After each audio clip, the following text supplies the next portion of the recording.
Muito bem, agora que você já viu os dois vídeos anteriores em que eu falo da estrutura básica da dissertação de maneira bem breve e sucinta, você tem uma tese, encontra uma tese que é uma ideia central que você pretende defender, faz as perguntas-chave para encontrar os argumentos e faz as perguntas-chave para encontrar a solução ou a proposta de intervenção. Então é hora de estruturar o texto. Você pode estruturá-lo de uma maneira bem simples. Na introdução, você apresenta a sua tese e de maneira embrionária os seus argumentos. Então você poderia escrever algo mais ou menos assim: a Lei Maria da Penha é importante, mas não resolve, uma vez que ela não pode impedir o crime e que os crimes contra a mulher continuam crescendo, conforme mostram as estatísticas. Introdução concluída. Por que eu estou falando de maneira tão simples e escrevendo de maneira tão objetiva? Porque a simplicidade na introdução, para quem está começando a desenvolver uma redação que pretende ainda uma redação acima da média, garante objetividade e garante o foco naquilo que você estabeleceu no planejamento do texto. Então, essa introdução simples é uma introdução que funciona. Então, é uma introdução objetiva, funcional, que aborda a tese e dois argumentos que você vai defender. Essa introdução significa uma promessa. Você está prometendo ao seu leitor que o desenvolvimento do seu texto girará em torno dos dois argumentos que você apontou. Então, essa estrutura é muito funcional justamente porque ela antecipa. Então, ela dispara ali um gatilho no seu interlocutor, no caso no seu leitor ou examinador, de que ao longo do desenvolvimento daquele texto você vai ampliar e defender esses argumentos. Então, introdução feita, ponto, vai passar para o desenvolvimento. No desenvolvimento você terá pelo menos 2 parágrafos. O primeiro parágrafo você vai defender o primeiro argumento. Então você vai usar fatos, exemplos, raciocínio lógico, várias estratégias para desenvolver um parágrafo que comprove que esse argumento faz sentido em relação ao tema que você está discutindo. No parágrafo seguinte, você vai discutir este outro tema, este outro argumento. E este outro argumento você vai defender também com base numa estratégia argumentativa adequada para que o leitor entenda que isso faz sentido.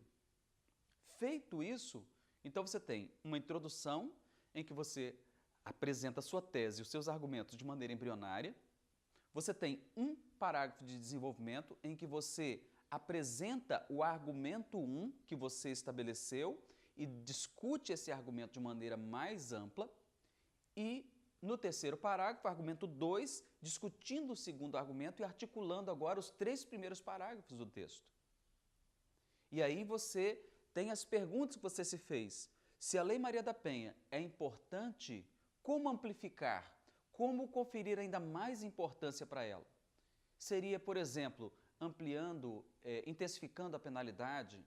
Seria tornando o crime de violência contra a mulher um crime hediondo? Quais seriam as importantes ações no âmbito jurídico para conferir ainda mais importância para essa lei? Então, você vai colocar isso na medida de intervenção, na proposta de intervenção.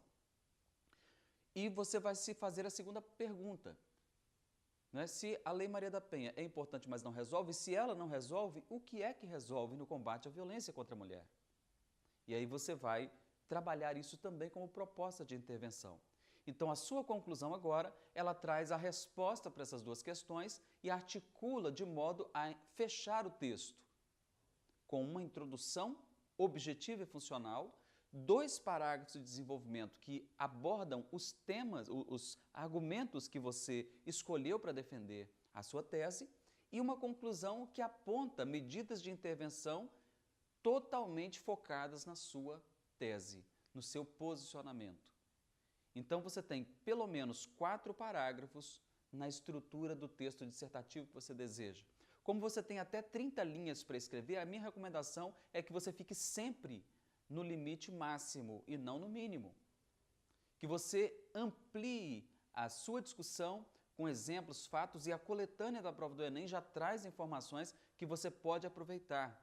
Eu vou mostrar num próximo vídeo como aproveitar as informações da coletânea de modo a não ser plágio, não ser cópia, porque isso implica zero. Então, seguindo essa estrutura, com esses três vídeos básicos que você viu, como encontrar a sua tese e a importância dela, como encontrar os argumentos a partir da sua tese e agora, como estruturar a dissertação. Se você seguir exatamente esse passo a passo, eu tenho certeza que a sua redação terá condições de ficar acima da média. Então, no próximo vídeo, nós vamos falar de outros aspectos com outras dicas. Para você que está começando agora numa jornada rumo a uma redação extraordinária no Enem, siga essas dicas e aproveite ao máximo. Siga essas dicas e aproveite ao máximo. Intensifique e repita, texto após texto, essa estratégia, para que você possa realmente internalizar uma estrutura que vai facilitar e vai automatizar o processo o máximo possível quando da tentativa de estruturar o texto. Obviamente, quando você se depara com a prova, você não está no automático, você vai pensar, vai decidir, mas isso que eu estou mostrando vai te ajudar a tomar a melhor decisão para estruturar o seu texto. Um forte abraço e a gente se vê no próximo vídeo.